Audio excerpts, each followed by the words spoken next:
Aleluya. Que Dios le bendiga en esta tarde. Es el último culto de esta serie llamada 12 hombres ordinarios.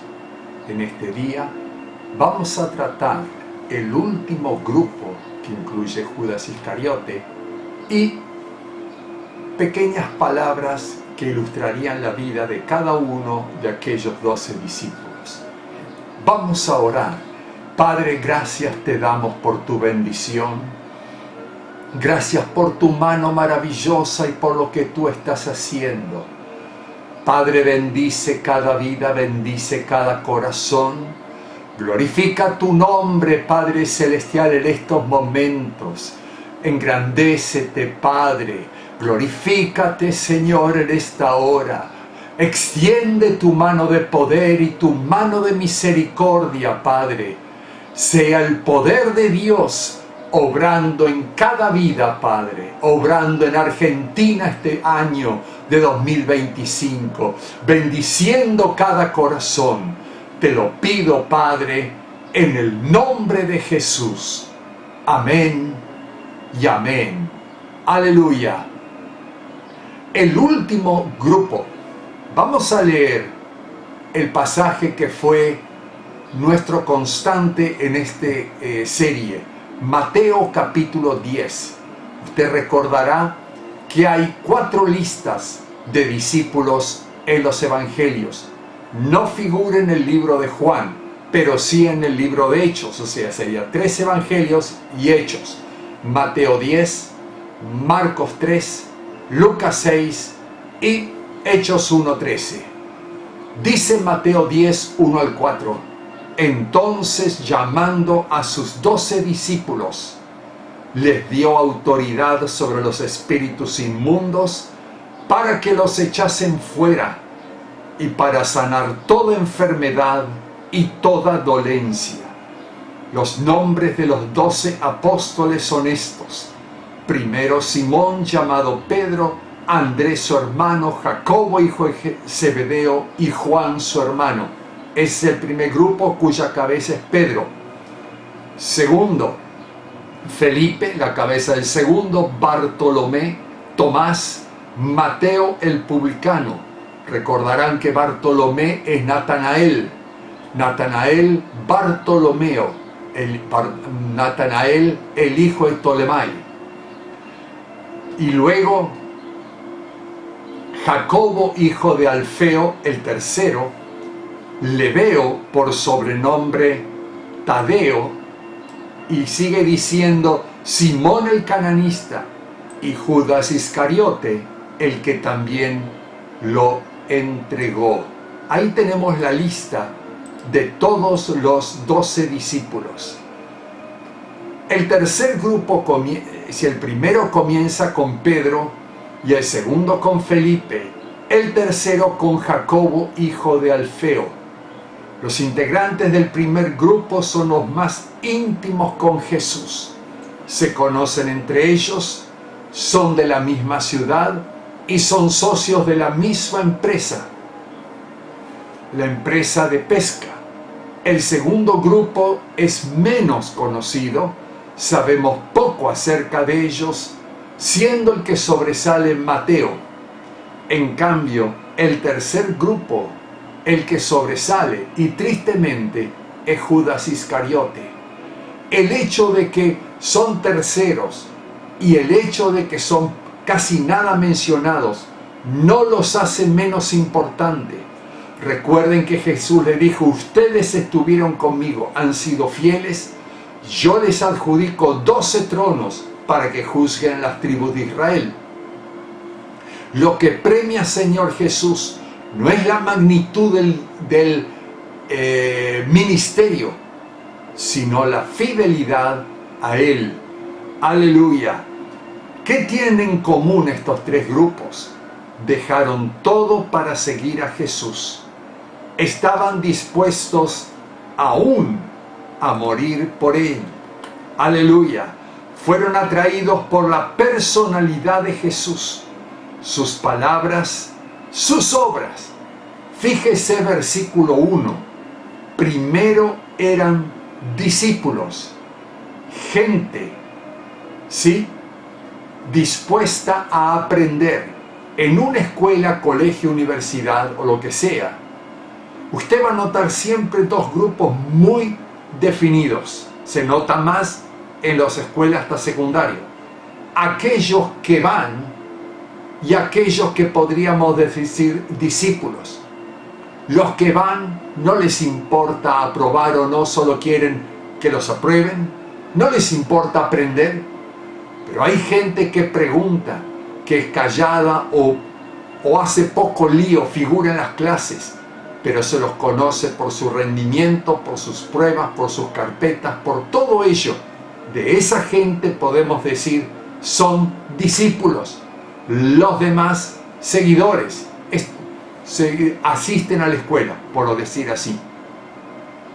Entonces, primero eran discípulos, luego enviados, apóstoles. La palabra apóstol significa enviado, mensajero. En Juan 6 encontramos que muchos volvieron atrás por la cantidad de requerimientos cuando Jesús empezó a poner, luego del milagro de alimentación de los 5.000 y la multitud lo siguió a través del lago. Entonces dice, cuando Jesús empezó a hablar de los requerimientos, lo que es el discipulado y lo demás, se volvieron atrás. Ellos querían comida, salud gratis, pero no querían compromiso. Hoy es lo mismo. En este grupo, Jacobo, Tadeo, Simón el Celote, aún Judas, eran materia prima sin tratar.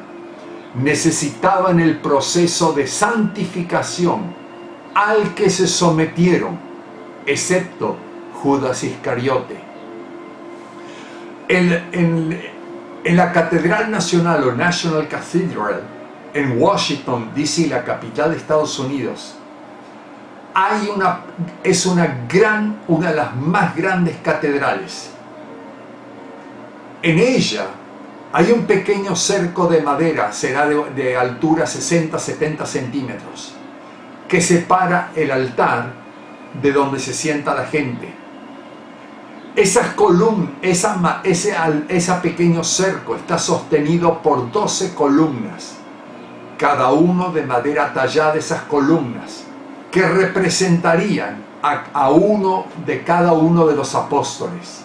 Por ejemplo, el tallado de Pedro se lo reconoce por tener llaves en la mano, y así sucesivamente. Pero a la izquierda, al extremo, la última columna está a medio tallar. Se ve la forma de un hombre, pero no los rasgos, no está terminada. ¿Quién representa a esa persona? Judas Iscariote, un hombre que no permitió que Dios termine su obra. Ojalá, hermano, que tú y yo, el día que Dios nos ponga en su galería, no seamos a medio terminar, sino la obra completa en nosotros. ¿Cuáles son los integrantes de este último grupo? Primero está Jacobo, hijo de Alfeo. Se lo podría decir como no importante. La Biblia no dice nada de él. En Marcos 15:40 se le llama Jacobo el menor, o en griego Mikros. Pequeño en estatura, tal vez en edad, pero no en influencia. Jacobo el menor será uno de los que juzgarán a las 12 tribus de Israel. Todo el poder pertenece a Jesús. Dios usa hombres ordinarios para traer tareas extraordinarias. En Hebreos 11:36, héroes de la fe, hay una categoría que la Biblia llama otros, pero otros. Así dice la palabra, héroes de la fe. Por su fe sufrieron martirios, persecuciones y muchas cosas. Y dice la palabra, el mundo no era digno de ellos. Aleluya. Hermanos, en Marcos 2:14, y al pasar vio a Leví, hijo de Alfeo. En otras palabras, tiene el mismo apellido, ¿sí?, que Jacobo. ¿Eran hermanos? No lo sabemos. Leví, hijo de Alfeo o Mateo, estaba sentado en el banco de tributos o impuestos. Y Jesús le dijo: sígueme. Y levantándose le siguió. Tenían el mismo apellido, hermanos o parientes cercanos, quién sabe. Normalmente estudiamos sus métodos en lugar de enfocarnos a Jesús. Oh, ¿cuántos van y quieren aprender crecimiento? Y iban a la iglesia el pastor Cho, y él les decía: la clave es buscar en oración. Dios me dio este método en respuesta a mi oración.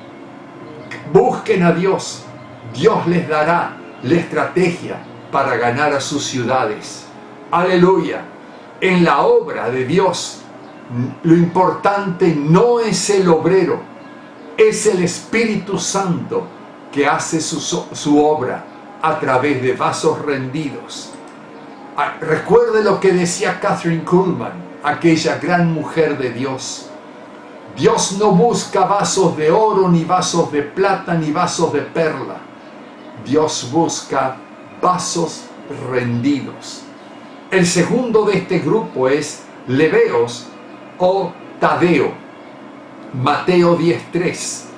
En Lucas 6:16 se le llama Judas, el hermano de Jacobo, el mismo que escribió la epístola de Judas. Simón, en quien Mateo y Marcos se lo llama el cananita, aquí se le llama Simón Celotes. Tadeo, el querubín de la familia, el menor de los hermanos. Leveo, hombre de valor y coraje.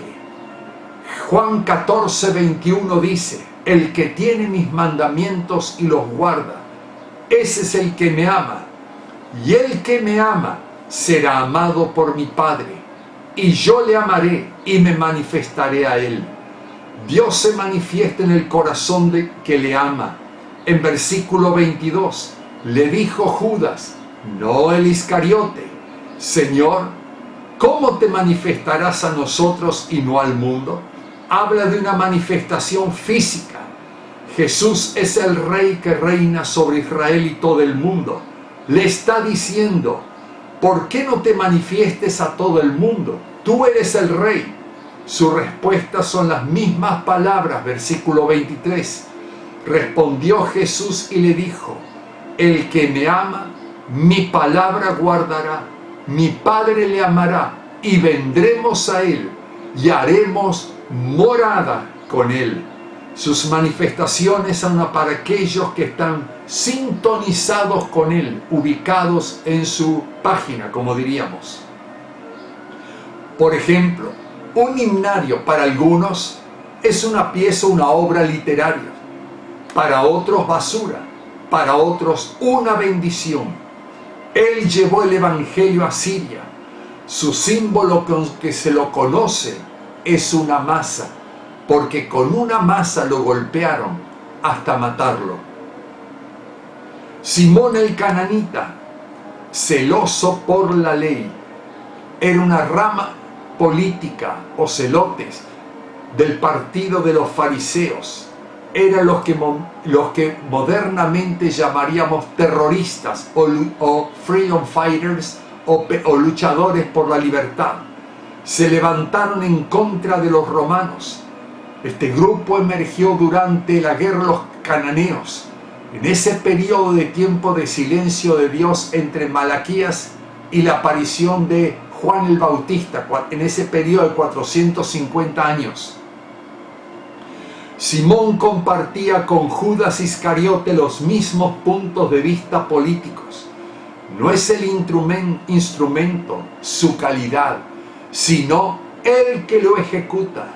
Somos un violín de $20, no un Stradivarius de 2 millones. ¿Me entiende? Es la calidad del que lo toca. Hubo años atrás un violinista italiano eximio llamado Arturo Toscanini. Un hombre maravilloso como tocaba el violín. Un día él tenía uno de los violines más caros del mundo, un Stradivarius, y con ello él ejecutaba los conciertos. Una vez él sacó su violín y comenzó a tocar y la gente quedó maravillada. Muchos comentaban que era el violín, el instrumento, la calidad del violín que podía dar esos sonidos. Cuando terminó, lo que hizo Toscanini fue romper el violín y dijo: yo toqué y ustedes se maravillan con un violín de $20 barato. No es el instrumento lo que hace al músico y su calidad, sino es el músico lo que hace a la calidad del instrumento. Puede arrancar sonidos maravillosos de algo barato.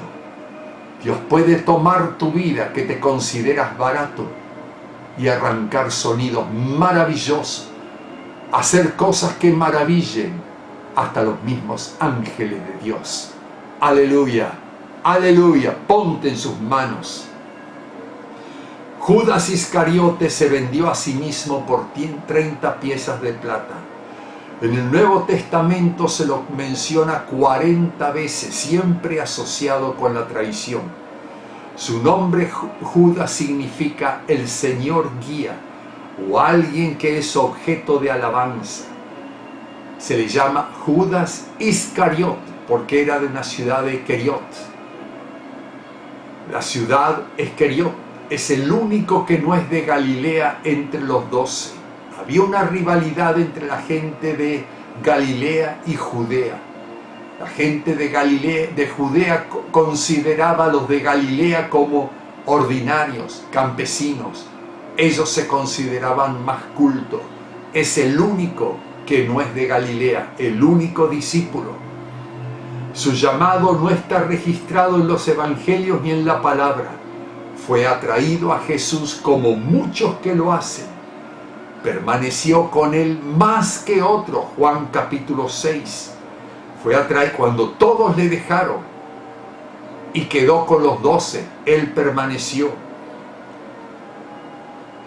Dice, su poder, lo que él podía obtener de esa relación y poder, él se quedó para ver qué es lo que podía ganar. Como muchos hoy predican, se hacen pastores por el dinero, para tener una profesión, para tener un ingreso seguro. Y es lamentable eso. Jesús sabía ya en capítulo 6 que lo iba a traicionar. Él dijo, uno de vosotros es diablo. Jesús es Dios. Salmo 41:9 dice, hablando de la traición, mi amigo familiar. Salmo 55:12 lo llama un enemigo. Al orar Jesús por sus discípulos en Juan 17:12 dice, ninguno se perdió sino el hijo de perdición. Judas fue responsable de su propia perdición. Lucas 21:22 dice, mas he aquí la mano del que me entrega está conmigo a la mesa. A la verdad, el Hijo del Hombre va según está determinado, pero ay de aquel hombre por quien él es entregado. Eligió hacerlo.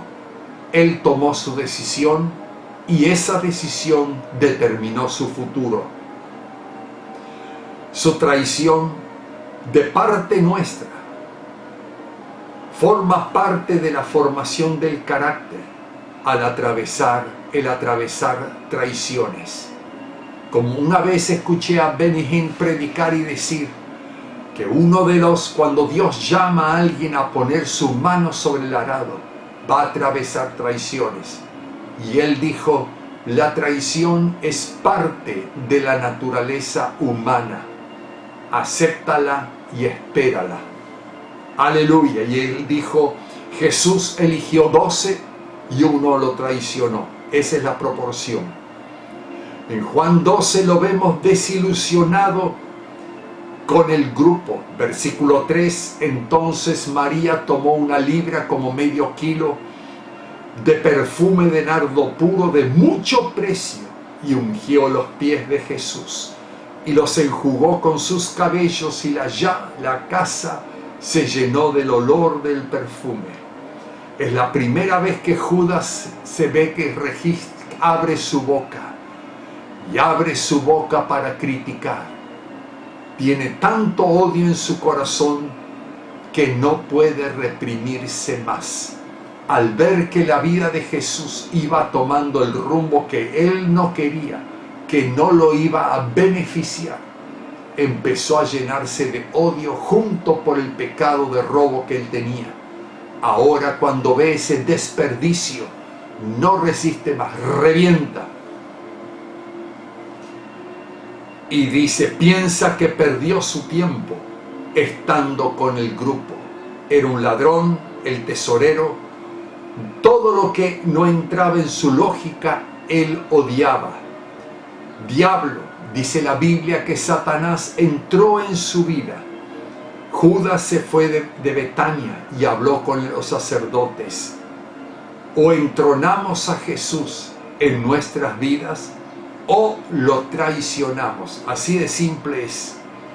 Luego de pactar con los sacerdotes la traición, regresa con el grupo. Jesús lo lava los pies. Están todos limpios, aunque no todos. Judas no era el traidor conocido por todos. Pedro le pidió a Juan que preguntaba a Jesús quién lo traicionaría. Para él, Juan y Judas eran similares. Mateo 26, 16, Lucas 22, 6, Marcos 14, 11. Temía la multitud. Vendió a Jesús por el equivalente de $22, 22,000 pesos. En Judas 18 profana su amistad, su lugar de oración. Fue a buscarlo donde Jesús oraba en Getsemaní. Jesús le sacó la necesidad del beso. Ezequiel y Amós hablan de gente que venden al justo por dinero. Judas lo hizo por codicia. ¿Qué es la codicia? Si yo veo que mi vecino tiene un vehículo nuevo y la codicia es, yo no quiero un vehículo igual, yo quiero el tuyo. ¿Qué es lo que lleva a gente a levantarse contra los pastores? Codicia. Yo quiero tu lugar. Podrás tener su lugar, pero nunca su ministerio. Nunca. Recuerda eso. Podrás tener el lugar donde el pastor predica, la iglesia, la congregación, pero nunca su ministerio. El ministerio no se recibe por traiciones, ni se edifica traicionando, sino sirviendo en amor y fidelidad. Judas quiso eso, la muerte de Judas. Aleluya. Dice Santiago capítulo 1, el pecado, una vez que concibió, da a luz a muerte. En Mateo 27:3, se arrepiente, pero no se convierte. Arrepentimiento es siento dolor por lo que hizo o hice. Conversión significa me vuelvo a Cristo y le pido perdón. Él no hizo eso. Quiere cambiar cómo se siente, pero no quiere cambiar sus acciones. Gente espiritual muertos en sus pecados van a Jesús. Los mundanos en sus pecados van a los sacerdotes. Así, Judas, en vez de ir a Jesús, fue a los sacerdotes. Arrojó el dinero para aliviar su convicción, y ahora toda esa ira y odio que sentía lo volcó contra sí mismo. ¿Cuáles son las lecciones de la vida de Judas? Hay, sí, gran ejemplo de oportunidades perdidas, gran ejemplo de privilegios perdidos, gran ejemplo de amor al dinero y sus consecuencias. Vendió al Dios viviente. Gran ejemplo de paciencia y tolerancia de parte de Dios. 3 años. Conclusión: 12 hombres ordinarios con sus pecados, defectos, debilidades y fortaleza. Dios puede usar a cualquiera que se ponga en sus manos. Recuerde las palabras de Kathryn Kuhlman: vasos rendidos. ¿Encontrará en usted o en mí un vaso rendido? Aquí hay, para concluir, ¿cómo podríamos ilustrar a los 12 apóstoles? Primero, por alguna palabra que lo defina. Pedro, el apóstol boca grande, sí, inestable, independiente. Andrés, el apóstol de las pequeñas cosas.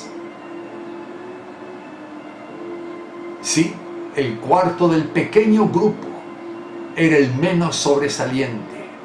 La palabra no habla mucho de él, así que puede contarse prácticamente con los dedos el número de veces. En el Nuevo Testamento aparece 9 veces, simplemente, muchas de ellas como al pasar. Santiago o Jacobo, el apóstol de pasión, un hombre apasionado, un hombre lleno de celo. Sabemos poco de él, pero era un hombre de tremendo fervor y entusiasmo. Jesús le dio a Jacobo y a su hermano Juan el apodo Boanerges o hijos del trueno. Eso define su personalidad: celoso, como un trueno, apasionado y ferviente. A su hermano lo conocemos como el apóstol de amor. Sí, esta es una cualidad que él aprendió de Jesucristo, algo que no vino naturalmente a él porque Jesús lo llama hijo del trueno. Así que observen la transfiguración. Muchos, cuando dibujan o pintan un cuadro de Juan, lo pintan afeminado, con rasgos finos, suavecitos. No. Él era exactamente como el resto de los pescadores. Él era un pescador. Pero si a Pedro lo llamó para tirar las redes, cuando lo llama Juan, estaba reparando las redes. ¡Cuánto sanidad trae el amor! ¡Cuánta sanidad trae personas como Juan o Bernabé, personas misericordiosas! Felipe, el que contaba, el contador del grupo, siempre está sacando cuentas sobre lo que necesitan hacer. Es la clásica persona que analiza el proceso, cuánto debemos hacer para esto. Es la persona que calcula los presupuestos y te dice si se puede o no se puede. Natanael, aquel que no tiene culpa. Cuando Natanael, sí, Felipe le anuncia que habían encontrado el Mesías, él dice: ¿puede salir algo bueno de Nazaret? Entonces, la verdad de las Escrituras era algo que realmente le interesaba a Natanael. Mateo, el recolector de impuestos, y Tomás, el mellizo o Dídimo. Sí, tal vez Mateo, conocedor de la palabra profundamente, el Evangelio de Mateo está lleno de citas del Antiguo Testamento. Tenía un conflicto entre lo que él sabía y conocía y creía y la profesión que había elegido. Y eso posiblemente lo torturaba. Tomás amaba a Jesús tal cual Juan, pero un amor pesimista. Esa fidelidad que cuando Jesús les dice, vamos a ver a nuestro amigo Lázaro, los discípulos, el resto dice, te buscan para matar, vamos a morir todos. Y Tomás no puede con la idea de vivir sin Jesús. Y dice, bueno, vamos y enfrentemos la muerte todos juntos. Ese es valor y ese es amor, aunque pesimista. Santiago, Simón el menor, el celote, Judas, no el Iscariote, es el único apóstol con 3 nombres. 3 veces se lo menciona. Tal vez, es cierto, era pequeño, joven, una persona quieta, tranquila, introvertida, que mayormente estaba siempre atrás.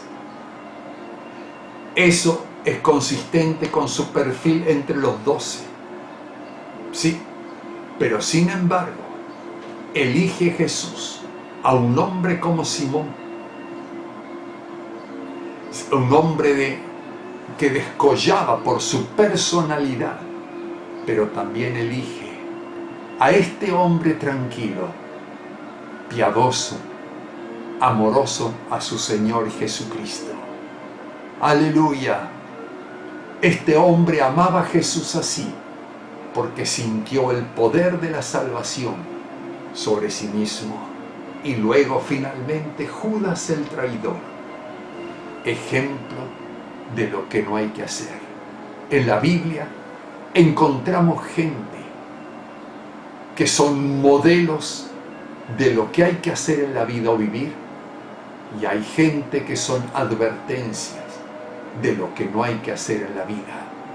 Hay gente que Dios le dirá, sé como Él, y hay gente que en Dios le dirá, no seas como Él. Aleluya, elige ser como Él, y que Dios te transforme en un modelo y ejemplo para la gloria de Dios. Dios te llamó, Dios te equipa, Dios te transforma. Deja que Dios te transforme y el resto viene solo. Padre, gracias por tu palabra y tu mano de bendición.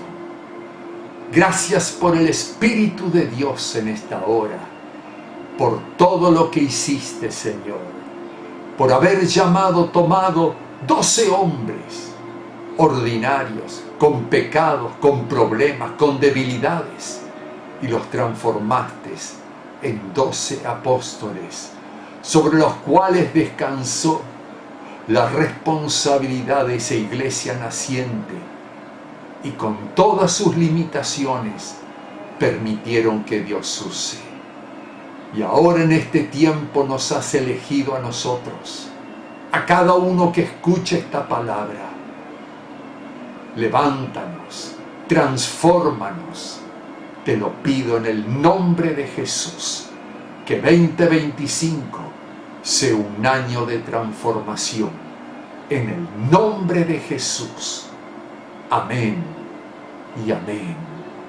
Que Dios sea bendiciéndolos y nos vemos, Dios mediante, el fin de semana. Amén.